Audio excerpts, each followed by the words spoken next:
channel, and for today's video, so mag-hair color tayo at gusto natin ma-achieve yung ganitong color.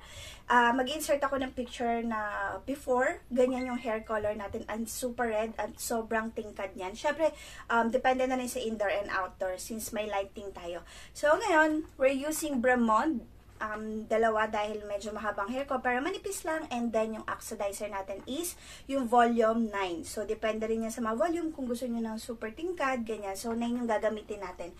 And then, yung hair ko nga pala ngayon is nag-fade na. So, parang ganyan na yung black niya. So, April ko to nagkulay. So, ngayon is July na. First week of July. Actually, magsi-second week of July na. And then, bumaba na siya. So, the more kasi naiinitan yung hair natin, kapag naarawan tayo, nag-fade na rin yung color, tsaka bumababa na din siya. So, ngayon, without further ado, just keep on watching, and then, gagawin na natin ng pag-hair color. Okay? Let's do it! So, start na tayo, guys. So, I'm using my bare hand. So, mas kasi parang alam mo yung parang ka nagsashampoo na i-scrub mo yung kamay mo dun sa hair mo. Unlike na may gloves. Pero, depende pa rin yan ah. So, kung gusto nyong gawin, yung may gloves, okay lang din. Kasi medyo matagal lang din talaga siya mawala kapag sa kamay natin, mga ilang hours. So, kailangan hugas ka ng hugas ng tubig kung gusto mong gamitin yung kamay mo sa pagkukulay ng buhok. So, naggamit ako ng 1.5 lang. So, feeling ko naman okay naman na to. Unlike kasi sobrang haba ng buhok ko dati hanggang puwet. So, ayan na siya. And then, eto na lang yung natira halos. Or mga hanggang dito siguro. Hindi natin siya inubos. So, tingnan na natin at start na tayo, okay? So, para lang ako nagsashampoo, hindi ako yung tipong kapag kailangan pa i-ganyan-ganyan, tapos yung kalahati, ganyan-ganyan. So, para lang ako talagang nagsashampoo. Tapos, mamaya, kapag nalagay ko na siya lahat,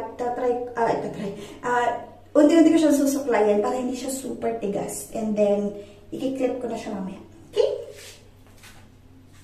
So, start ako dito. Isa kasi ganyan ako eh. Mabilis. Ganyan lang tayo, guys.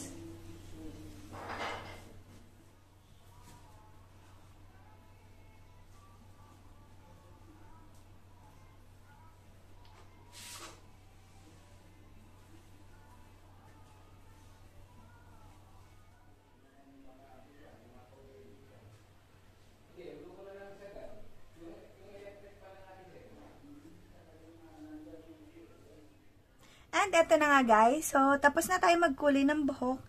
Ayan, matatanggal din yan guys. So, ayan yung hair ko. Abot naman siya yung pinangkulay natin kanina hanggang baba. So, long hair tayo guys. Ayan. So, napakasimple lang din naman. Inabot lang ako ng mga 1 hour and 30 minutes. So, hindi na ako masyado nagtagal kasi medyo may gagawin tayo ngayon. Pero, hindi nangati yung ulo ko or hindi na humapte. Sa mata lang, medyo kasi, di ba nakababa tayo, nakaganon. So, wala masyadong air na pumapasok pag nakabaliktad tayo. Tapos, yung init or yung amoy niya, medyo masakit sa mata. Pero, sanay na yung hair natin or yung scalp natin sa pagkukulay. So, ganyan yan, guys. As you can see here. Ayan. Ayan.